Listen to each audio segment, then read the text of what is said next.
السلام علیکم ورحمۃ اللہ وبرکاتہ۔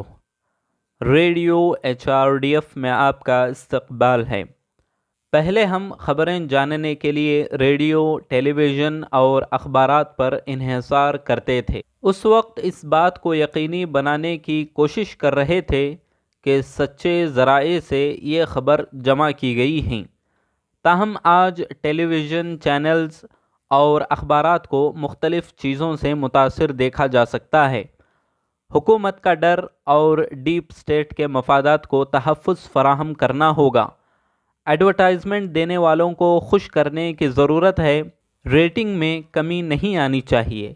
وہ ان سب کے لیے بہت سے کھیل کھیلتے ہیں۔ مزید ریچ اور لائک کے متمنی ہیں۔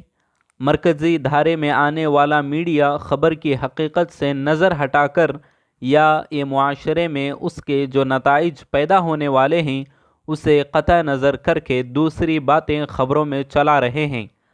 ایسے ماحول میں ہمیں اپنے کان اور آنکھ کھولنی چاہیے اور کسی بھی خبر کا بغور تجزیہ کرنے کے لیے تیار رہنا چاہیے۔ ٹیکنالوجی کے عروج کے ساتھ لوگ موبائل فون اور انٹرنیٹ کے نئے دور میں خبروں کے لیے سوشل میڈیا اور آن لائن پورٹل کا استعمال کر رہے ہیں۔ خبر، تفریح اور معلومات کے لیے لوگ فیس بک، ٹویٹر، OTT، واٹس ایپ اور یوٹیوب پر بہت زیادہ انحصار کرتے ہیں۔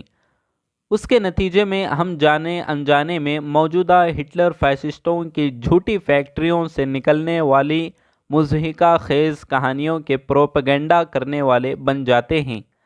اپنے ہی مذہبی اور سیاسی اداروں سے وفاداری اور برادرانہ تنظیموں کے ساتھ اندھی دشمنی ہی بہت سے دوسرے لوگوں کو تحریک دیتی ہیں۔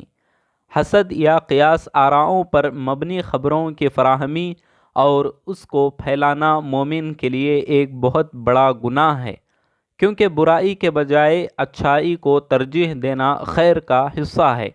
جب کوئی مومن کے بارے میں غلط خبر سنتا ہے تو اسے نیک نیتی کی بنیاد پر اس کا جائزہ لینا چاہیے اور اسی پر مبنی فیصلہ لینا چاہیے۔ يا أيها الذين آمنوا اجتنبوا كثيرا من الظن إن بعض الظن إثم ولا تجسسوا ولا يغتب بعضكم بعضا۔ اے ایمان والو، بدگمانی سے بچو، بے شک بدگمان گناہ ہو جاتا ہے، اور عیب نہ ڈھونڈو اور ایک دوسرے کی غیبت نہ کرو۔ اللہ سچے اور نیک لوگوں کے ساتھ حق کو قبول کر کے اور اسے پھیلانے والوں کے ساتھ کام کرنے کی توفیق عطا فرمائے۔ آمین۔